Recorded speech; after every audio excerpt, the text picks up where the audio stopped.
Estamos muy felices por la oportunidad que el cielo nos concede al permitirnos estar en este lugar con el propósito de estudiar su santa palabra en esta mañana. Antes de iniciar quiero presentar a las personas que nos acompañan aquí. Aquí a mi izquierda está Tatiana Barbosa. Tatiana Barbosa es la secretaria de Ministerio Personal. Las personas que están aquí, con excepción de la hermana Alicia, hacen parte del equipo de Ministerio Personal.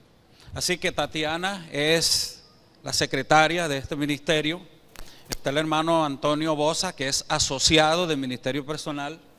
La hermana Nancy, que es la coordinadora de interesados. A mi derecha está el hermano Santiago, que es también otro de los asociados.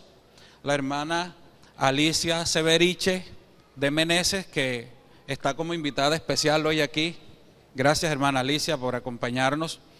Y Jackson Rachat es subdirector de Ministerio Personal. La hermana Esperanza, que acaba de tener el especial, también es asociada de nuestro ministerio. Ella fue quien honró el nombre de Dios a través de la música especial. Dios nos concede a nosotros algunos privilegios que nosotros no merecemos. Durante 2 sábados anteriores no estuve en esta iglesia. Nos hicieron una invitación para que realizáramos una campaña en la iglesia de Nuevo Edén, y ahí estuvimos durante 8 días. Y el sábado pasado el Señor nos concedió el privilegio de ver bajar a las aguas bautismales una persona. Una persona fue bautizada y 4 más tomaron su decisión, y tan pronto arreglen algún tipo de situaciones que tienen, pues también sellarán su pacto con el Señor a través del bautismo. Así que estamos felices por ese gran privilegio que el Señor nos concedió. Y hoy Dios nos ha permitido ver descender a las aguas bautismales una preciosa alma. Y yo quiero pedirle a la hermana Mary del Carmen, que acaba de ser bautizada, está recién nacida. Quiero pedirle el favor que venga hasta este lugar, porque queremos hacerle entrega de su certificado bautismal y queremos hacerle entrega de esta preciosa herramienta que es esencial, es vital para toda persona que nace en el Evangelio. Tenga la bondad de pasar hasta acá, hermana Mary. Entonces le voy a entregar su Biblia, su manual de vida, y aquí dentro está su certificado bautismal. Hermana Mary, que el Señor le bendiga, que el Señor le ayude en esta carrera que usted acaba de emprender, y que le dé la sabiduría para que cada día usted pueda alimentarse de ese precioso pan espiritual. Bienvenida a la iglesia. ¿Cuántos le damos la bienvenida a la hermana Mary?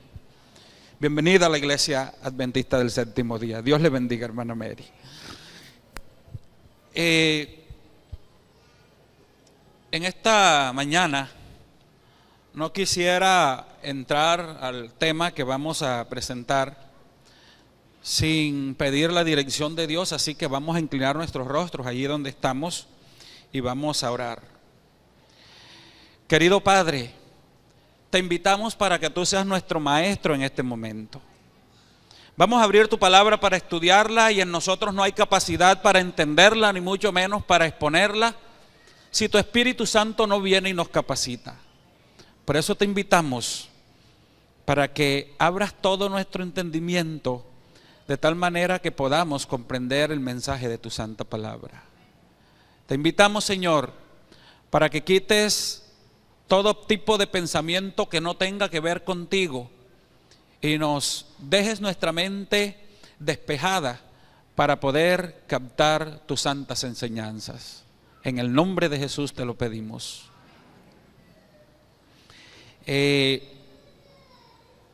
Quiero invitarles que abran conmigo sus Biblias en el libro del profeta Isaías, en el capítulo 53. Isaías capítulo 53. Vamos a leer el verso 1, Isaías 53, 1. Dice: ¿quién ha creído a nuestro anuncio? ¿Y sobre quién se ha manifestado el brazo de Jehová? ese texto que nos habla de los sufrimientos del Mesías, los sufrimientos de nuestro Señor Jesucristo, comienza con esa interesante pregunta: ¿quién ha creído a nuestro anuncio? ¿Quién ha creído a nuestro anuncio? Y a mí me da alegría porque el hecho de que estemos hoy aquí en la iglesia, en el templo de Dios, eso significa que si no todos, por lo menos la mayoría de quienes estamos en esta mañana aquí hemos creído a un santo anuncio. Usted y yo estamos aquí hoy reunidos, hemos venido a este lugar porque le hemos creído al Señor, porque el anuncio del Evangelio que el Señor nos ha dado, nosotros lo hemos creído. Y por eso estamos aquí hoy. Pero es bueno que pensemos un poco acerca de algunas personas que no han creído. Quizá sea el caso que alguien de los que están aquí ha venido por complacer a un amigo que lo invitó, por curiosidad, por necesidad, pero que de pronto no haya creído. O es posible que allá afuera, las personas con quien nosotros nos relacionamos, nuestros vecinos, nuestros amigos, nuestros compañeros de estudio, de trabajo, en algún momento nosotros les hayamos hablado o les hayamos anunciado del Evangelio y no están con nosotros aquí. Dicho de otra manera, no nos han creído, no han creído al anuncio del Evangelio. Y entonces surge una pregunta: ¿por qué algunos no han creído? ¿Quién ha creído? Pregunta allí el profeta Isaías. ¿Quién ha creído a nuestro anuncio? Bueno, muchos han creído, pero también hay otros que no lo han hecho. Hay otros que no han creído. ¿Por qué no han creído? Vamos a analizar por qué no han creído. Vamos a ir al libro de Romanos. Romanos, y nos vamos a ubicar en el capítulo 10. Romanos 10. Desde el verso 12 en adelante. Allí dice el apóstol Pablo, escribiendo a los romanos, dice: porque no hay diferencia entre judío y griego, porque el mismo Señor de todos es rico para con todos los que le invocan. Porque todo aquel que invocare el nombre del Señor será, ¿qué cosa? Será salvo. ¿Cómo pues invocarán? Es una pregunta. ¿Cómo pues invocarán a aquel en el cual no han creído? ¿Y cómo creerán en aquel de quien no han oído? ¿Y cómo oirán sin haber quien les predique? ¿Y cómo predicarán si no fueren enviados? Como está escrito, dice allí el verso 15: cuán hermosos son los pies de los que anuncian la paz, de los que anuncian las buenas nuevas. Aquí tenemos nosotros una secuencia. ¿Por qué algunos no creen al Evangelio? Dice el verso 12 que acabamos de leer, dice que no hay diferencia entre judío ni griego, pues el mismo que es Señor de todos y es rico para con todos los que le invocan. O sea, no hay diferencia de raza, no hay diferencia de color, no hay diferencia de nacionalidad. Porque todos los que invocan el nombre del Señor, Dios los tiene como un solo pueblo, hijos queridos de Él. Pero entonces surge un problema. Dice que todos los que invocan al Señor son sus hijos y todo el que le invoca será salvo. Pero hay un problema, hay algunos que no invocan. Dice: ¿cómo pues invocarán a aquel a quien no han, ¿qué cosa? En quien no han creído. Para nosotros poder invocar el nombre del Señor y para poder ser salvos, tenemos que creer primero en Él. Luego dice: ¿y cómo creerán en aquel de quien no han oído? Si no nos lo han presentado, si no nos han hablado de Él, ¿cómo le vamos a invocar y cómo vamos a creer? Y luego dice: ¿y cómo oirán sin haber qué cosa? Sin haber quien les predique. Me decía uno de los ancianos en la iglesia de Nuevo Edén, en la semana pasada que estábamos en campaña en ese lugar, dedicamos unas tardes a visitar a los interesados. Y el tiempo que dedicamos para visitarlos no nos alcanzaba porque había más personas a quien visitar. Y me decía el hermano con quien estaba ese día, me decía: hermano, el Señor no se equivoca. La mies es mucha y los obreros, ¿qué cosa? Pocos. Los obreros pocos. Y entonces aquí dice que la gente no puede invocar el nombre de Dios porque no han oído de Él. La gente no ha oído de Él porque no hay quien les predique, porque no hay quien les hable del Señor. Y luego dice: ¿y cómo predicarán si no fueren enviados? Pero resulta que nosotros, por lo menos en esta iglesia con la cual nosotros estamos familiarizados, cuando alguien se ubica aquí al frente a predicar, siempre nosotros escuchamos los sermones, escuchamos las exhortaciones acerca de que hay que salir a predicar, hay que dar el evangelio. Esa es la misión de la iglesia, esa es la razón de ser nuestra como pueblo de Dios. Pero el texto nos dice que la gente no cree más, no conoce más, no oye más, porque no hay quien les predique. Y no hay quien les predique porque no son enviados. Pero ¿acaso no es labor de nuestro pastor, no es lo que hace nuestro pastor en todo momento, en todas sus disertaciones, decir: hermanos, hay gente hambrienta del evangelio, vayamos a predicar? Y sin embargo dice el texto que no hay quien los envíe. ¿Saben por qué, hermanos? Porque muchas veces somos nosotros quienes los enviamos. Muchas veces somos nosotros. Muchas veces es el director de ministerio personal, muchas veces es el pastor, otras veces el anciano, otras veces el evangelista, quien nos está diciendo constantemente a nosotros que vayamos a predicar. Son personas, son seres humanos quienes nos envían. Y nosotros necesitamos ser enviados por una persona superior. Y vamos a descubrir por quién necesitamos ser enviados. Les invito a que vayamos al libro de Éxodo. Éxodo capítulo 16.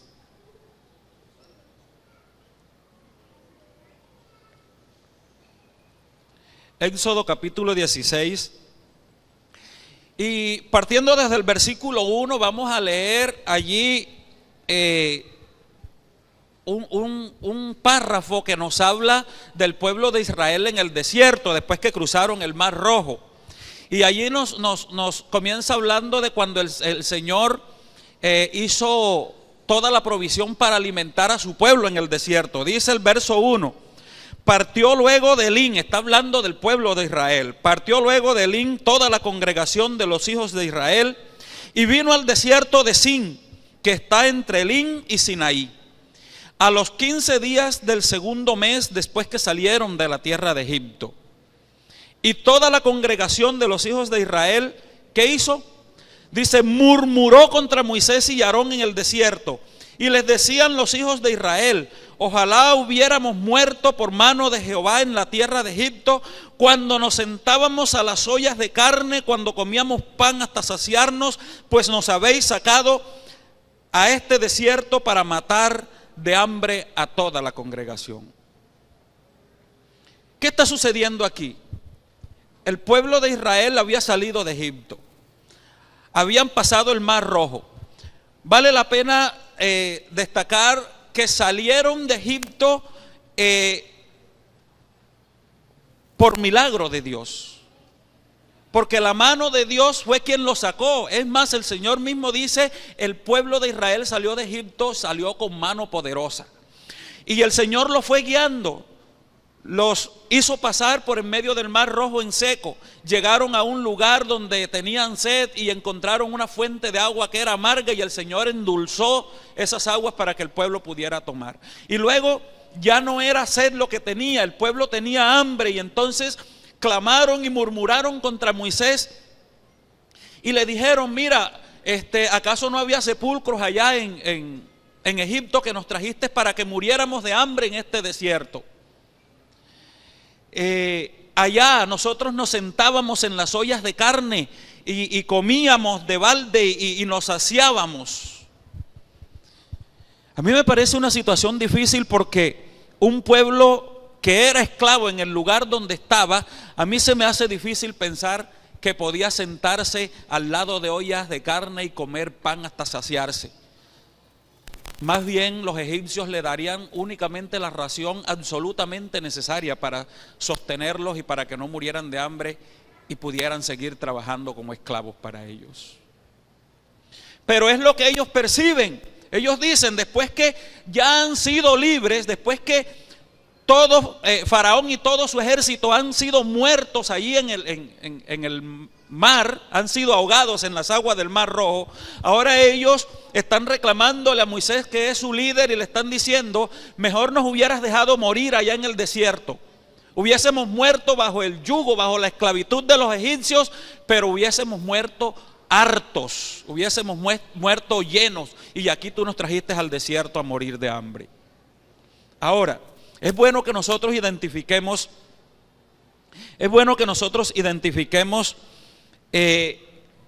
qué solución buscó Dios. Ahí en el libro de Números, en el capítulo 11,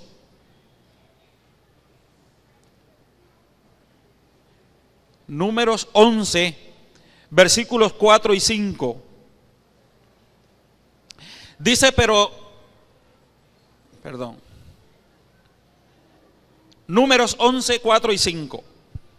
Dice, y la gente extranjera que se mezcló con ellos, es decir, alguna gente, lo que es conocido como la multitud mixta que iba entre el pueblo de Israel, dice, y la gente extranjera que se mezcló con ellos tuvo un vivo deseo. Y los hijos de Israel también volvieron a llorar y dijeron, ¿quién nos diera a comer qué cosa? Carne. Quiero aclararles que no les voy a hablar hoy del régimen alimenticio, no. Nos acordamos del pescado que comíamos en Egipto de balde, de los pepinos, los melones, los puerros, las cebollas y los ajos que comíamos en Egipto. Es decir, el pueblo ha sido liberado por Dios, ha sido liberado de la esclavitud, ahora es un pueblo libre, aunque va caminando por un lugar escabroso, por un desierto donde no hay abundancia de comida, donde no hay abundancia de pan, pero el Señor hasta el momento los ha sostenido y no tienen nada que temer porque han salido de Egipto y el Señor ha cuidado de ellos.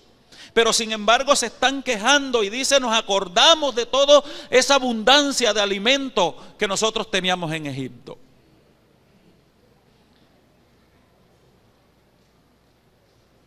Y entonces el Señor, nosotros la historia la conocemos,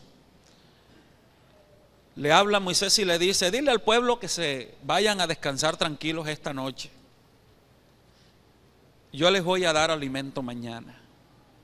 Y al día siguiente nos dice el relato bíblico cuando en la mañana, después que cayó el rocío, en la madrugada, ¿qué comenzó a caer? Comenzó a caer lo que nosotros conocemos como el maná.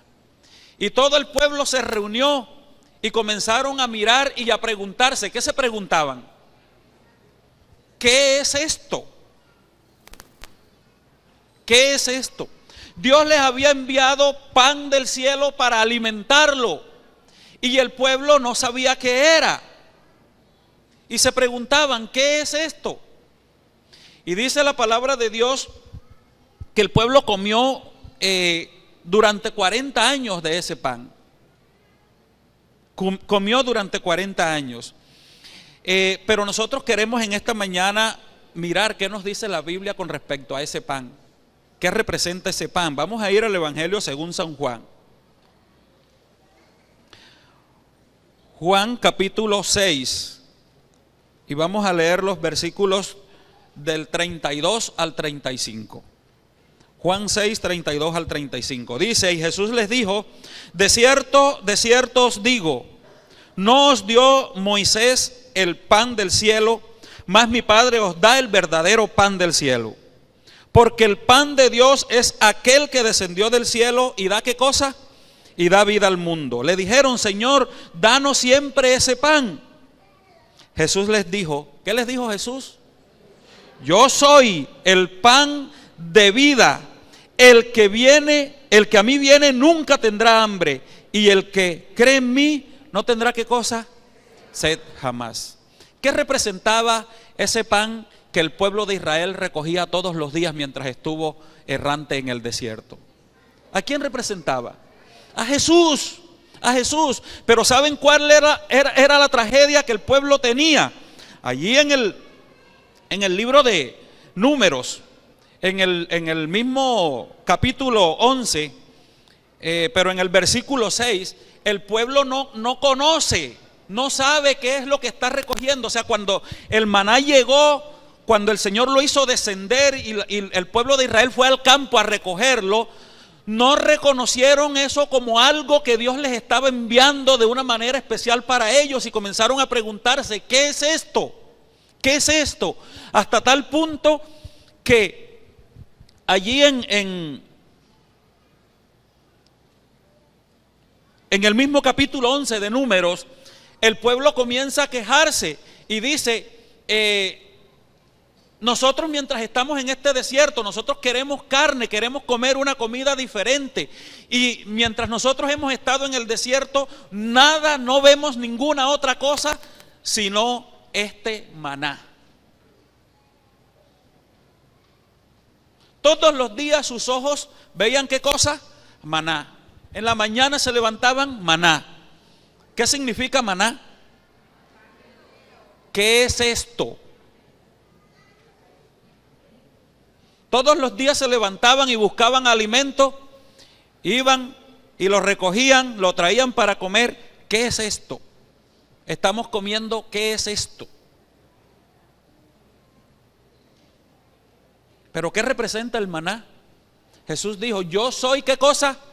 El pan, el verdadero pan que descendió del cielo. Es decir, el pueblo tenía la representación de Jesús entre sí, pero no ¿qué cosa? No lo reconocían. En ningún momento se dieron cuenta que el Señor los estaba alimentando con pan del cielo y que ese pan representaba a Jesús. Tenían a Jesús entre sí y se preguntaban: ¿qué es esto?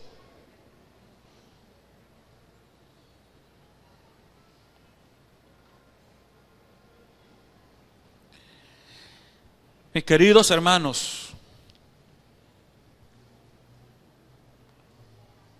el Señor Jesús nos dice a nosotros: yo soy el pan vivo que descendió del cielo. Y cuando Él estuvo en esta tierra, cuando instituyó la primera iglesia cristiana en esta tierra, quien mandó a predicar fue Él. Quien mandó a predicar fue Él. Id por todo el mundo, ¿y qué cosa? Y haced discípulos. Como el Padre me envió, así también ¿qué cosa? Yo os envío a vosotros. Pero muchas veces nosotros, como miembros de iglesia, creemos que quien nos manda a ir a predicar, quien nos manda a enseñar, quien nos manda a rescatar almas de las tinieblas para traerlas a la luz admirable del Señor, es el pastor. Ese pastor sí molesta. Ese director de ministerio personal sí molesta que vayamos a predicar. Nunca nosotros iremos a predicar mientras no sintamos el ardor de la llama del evangelio en nosotros mismos. Nunca lo vamos a hacer.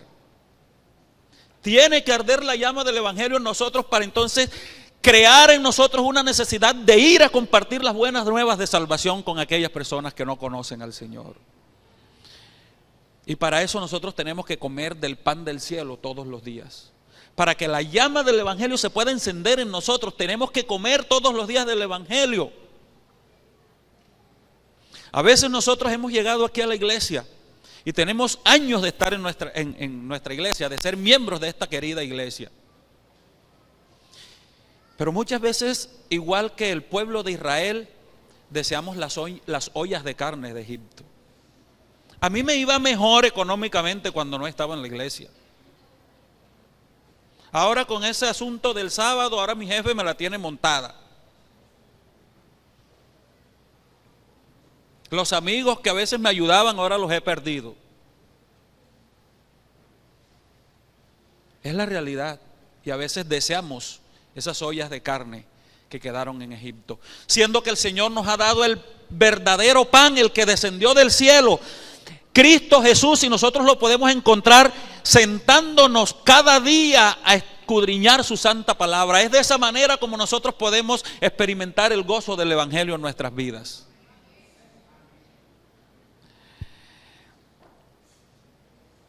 Y hay algo que no debemos pasar por alto. Yo quiero que me ayuden a encontrarlo allí en el libro de Deuteronomio.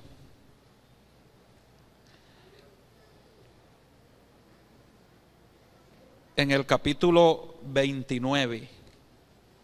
Deuteronomio capítulo 29.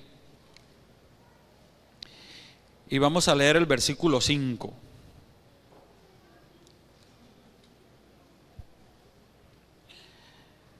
Dice así: y yo os he traído. Aquí le está hablando Moisés al pueblo de Israel, ya en víspera de entrar a la tierra de Canaán. Dice: yo os he traído 40 años en el desierto, vuestros vestidos no se han envejecido sobre vosotros, ni vuestro calzado se ha envejecido sobre vuestro pie. O sea que durante los 40 años que el pueblo anduvo en el desierto, su vestido no se envejeció, no se acabó. El Señor cuidó de que el pueblo siempre mantuviera su vestido intacto. Dice, y su zapato tampoco se acabó.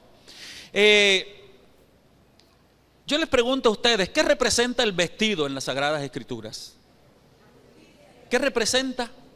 Es decir, mientras el pueblo anduvo en el desierto, ahora no era una vida cómoda andar en el desierto, claro que no era cómodo, pero en su transitar, mientras entraban a la Canaán terrenal que el Señor le había prometido, a esa tierra fértil, a esa tierra que fluye leche y miel, mientras iban en camino hacia esa tierra, Dios les hizo provisión de todo, les hizo provisión de comida, les hizo provisión de agua. El vestido que llevaban nunca envejeció y sus zapatos tampoco. Es decir, la justicia de Cristo siempre estuvo presta allí para ser aplicada al pueblo de Israel.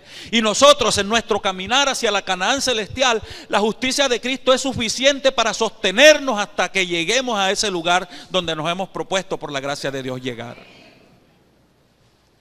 Nunca nos va a faltar, nunca. La justicia de Cristo es suficiente para nosotros, para sostenernos. Pero dice que tampoco se gastó, ¿qué cosa? Ni el vestido, ni qué cosa, ni el calzado. ¿Ustedes saben qué representa el calzado?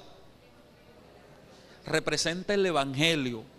Es decir, que una vez nosotros hemos sido vestidos con la justicia de Cristo, una vez la justicia de Cristo ha sido aplicada a nosotros para salvación, ¿qué debemos hacer nosotros? Calzarnos nuestros pies ¿con qué cosa? Con el apresto para irle a decir a otras personas que ¿qué? Que la justicia de Cristo también vale para ellos. Nunca se agota la justicia de Cristo en nuestro transitar como cristianos. Pero tampoco nunca se debe agotar nuestra disposición, ¿para qué? Para compartir las buenas nuevas de salvación con aquellos que nos rodean. Sin embargo, mis hermanos, el pueblo se preguntó, ¿qué es esto que tenemos aquí? ¿Qué es esto que todos los días comemos? No vemos otra cosa sino este maná. Así dice en Números 11:6. Nos sacaste del desierto y nos has traído aquí. Aquí en el desierto no vemos otra cosa sino este maná.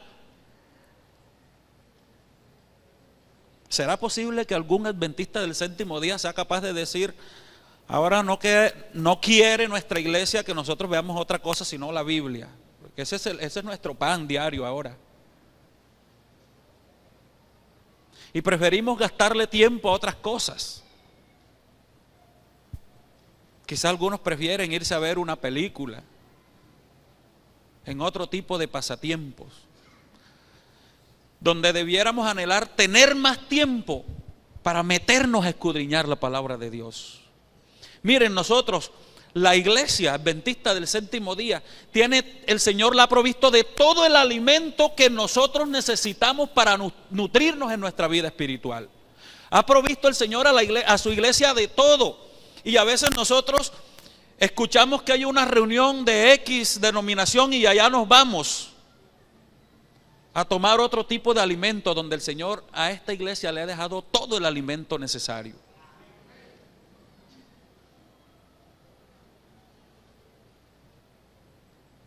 ¿Qué es esto?, nos preguntamos a veces. Donde, como dice Hebreos 4:2, si el maná, ese pan del cielo, representaba a Jesús, era un privilegio para el pueblo de Israel todos los días poner sus ojos en ese pan. Y Hebreos 4:2 nos dice a nosotros, puestos los ojos ¿en quién? En Jesús, nuestro ¿qué? Autor y consumador de nuestra fe. Saben, las versiones antiguas usan la palabra puestos los ojos. Pero la versión Reina Valera del 95 no dice puestos los ojos, dice fijos los ojos en Jesús. Hay diferencia entre poner, ¿cierto? Yo pongo algo sobre la mesa, se puede mover, pero fijar no se puede mover tan fácil. Y el Señor nos llama a que nosotros fijemos nuestros ojos ¿en quién? En Él, en que fijemos nuestros ojos en Cristo Jesús. Ahora, ¿cuánto tiempo es necesario que nosotros comamos de ese pan espiritual hoy en nuestros días? ¿Hasta cuándo? ¿Será que nos cansa comer del pan espiritual cada día? La palabra de Dios nos dice en Éxodo 15:35 que el pueblo de Israel comió durante 40 años. Y ahí en el verso 35 dice que una vez entraron a la tierra de Canaán y comenzaron a comer de las espigas y del fruto de aquella tierra que Dios le había prometido, ¿qué pasó con el pan del cielo? Cesó, nunca más cayó maná para el pueblo de Israel. ¿Durante cuánto tiempo entonces nosotros tenemos que seguirnos alimentando del pan del cielo? Todos los días de nuestra vida. ¿Hasta cuándo? Hasta cuando podamos comer del fruto del árbol de la vida. Cuando ya entremos a comer del fruto del árbol de la vida, ya no necesitaremos comer de este pan. Ya no necesitaremos. Mis queridos, mientras ese día llega, tenemos que seguir comiendo. ¿Cómo hacerlo? Vamos a ir ahí donde tuvimos la lectura bíblica, el libro de Job, en el capítulo 8, versos del 5 al 7. Aquí nos explica a nosotros el autor del libro de Job cómo es que nosotros debemos alimentarnos de la palabra de Dios. Dice: si tú de mañana, no dice a cualquier hora, dice si tú de mañana buscares a Dios y rogares al Todopoderoso, si fueres, ¿qué más? Si fueres limpio y recto, ciertamente se despertará por ti y hará prosperar, ¿qué cosa? ¿Queremos nosotros los hijos de Dios prosperar? Claro que queremos prosperar en todos los aspectos. Dice, y hará prosperar la morada de tu justicia. Y aunque tu principio haya sido pequeño, tu postrer estado será ¿cómo? Será muy grande. El Señor nos ha dejado claro cómo es que podemos crecer en Él, cómo es que podemos prosperar. Ahora, cuando nosotros hacemos esto, cuando buscamos a Dios, cuando nos sobra el tiempo, así es. Cuando buscamos a Dios, ¿cuándo? ¿A qué hora era que caía el maná? En la madrugadita, tempranito, antes que el sol saliera. Y aquí nos dice el Señor, si tú de mañana buscas al Señor y ruegas al Todopoderoso, pero si además eres ¿qué cosa? limpio y recto, ciertamente el Señor se despertará por ti y hará prosperar nuestra morada, la morada de nuestra justicia, y aunque nuestro principio haya sido pequeño, nuestro postrer estado será muy grande. Muchas personas vendrán a los pies de Jesús. Arderá el deseo en nuestro corazón de traer, de compartir las buenas nuevas de salvación, cuando nosotros hemos dedicado tiempo a alimentarnos del pan del cielo a través de la palabra de Dios.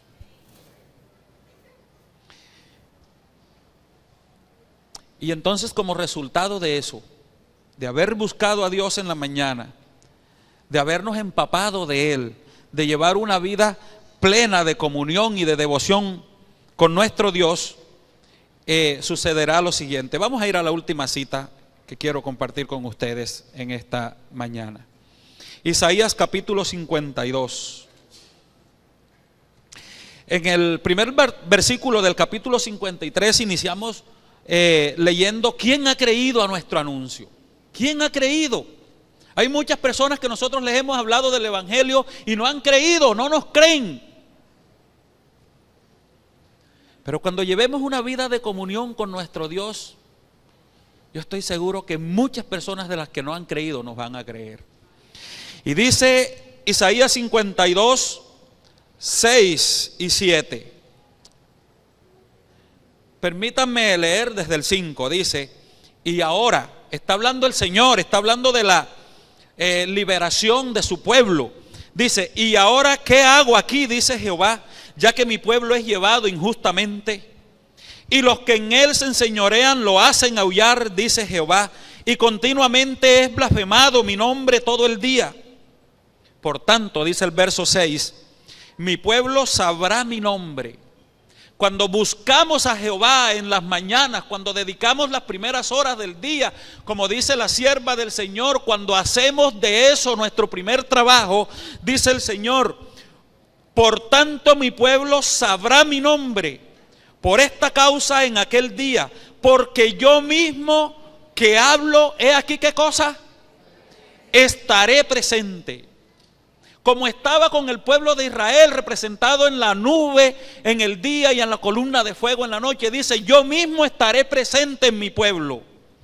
Y luego dice el 7: cuán hermosos son los montes, son sobre los montes los pies del que trae alegres nuevas, del que anuncia la paz, del que trae nuevas del bien, del que publica salvación, del que dice a Sión, ¿cómo dice?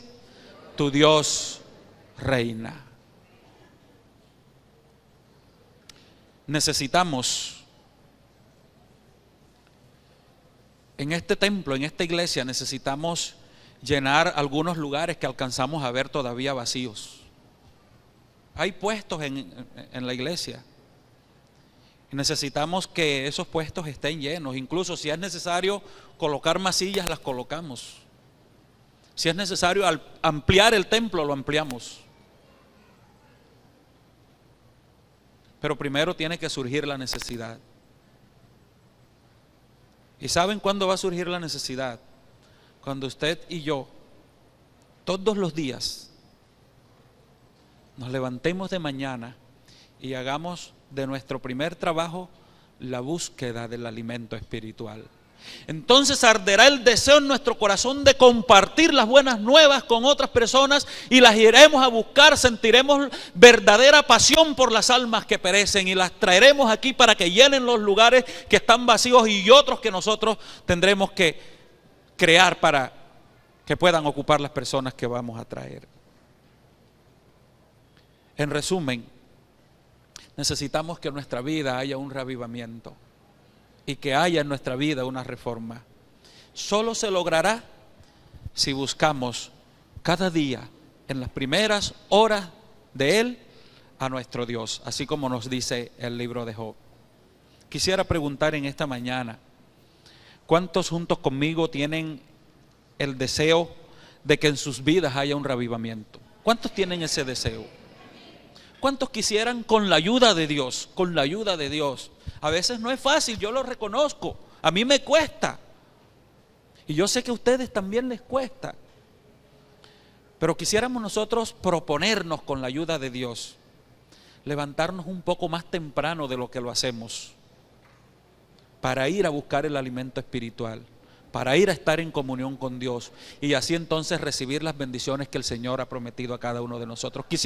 ¿Cuántos quisieran conmigo proponerse a partir de mañana, en la mañana, levantarnos una hora más temprano para estar en comunión con Dios y entonces recibir sus ricas bendiciones? Que el Señor les bendiga, que las manos que se han levantado sean premiadas con el deseo en nuestro corazón de buscar a nuestro Dios todas las mañanas antes de dedicarnos a nuestros quehaceres. Bendiciones para cada uno de ustedes.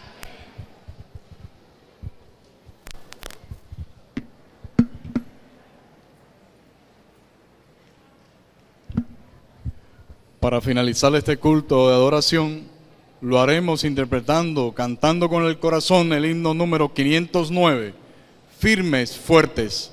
Puestos de pie, por favor.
Por favor, a la hermana Carmen para que nos despida en oración.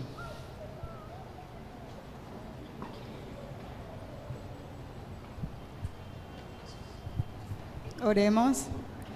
Querido y bondadoso Padre, que moras en lo alto de los cielos, a ti sea, Señor, el poder por todos los siglos de los siglos. En estos momentos, oh querido Salvador, te damos muchísimas gracias, Señor, por tu palabra en esta mañana. Ayúdanos, oh Padre Celestial, a practicarla en nuestros corazones, Señor. Ayúdanos a dar esos cambios, oh Padre, que debemos hacer, Señor. Que el Espíritu Santo, oh Padre Celestial, more en cada uno de nuestros corazones, oh Señor. Ahora, al salir para nuestros hogares, te rogamos que la protección de los ángeles vaya a nuestro lado, Señor. Gracias por cada hermano aquí presente, gracias por cada amigo, Señor. Todo esto te lo imploramos, te lo pedimos en el nombre de Jesús. Amén. Amén. Muchas gracias, hermanos. Vamos a sentarnos y esperamos la orden de los diáconos para que nos indiquen la salida.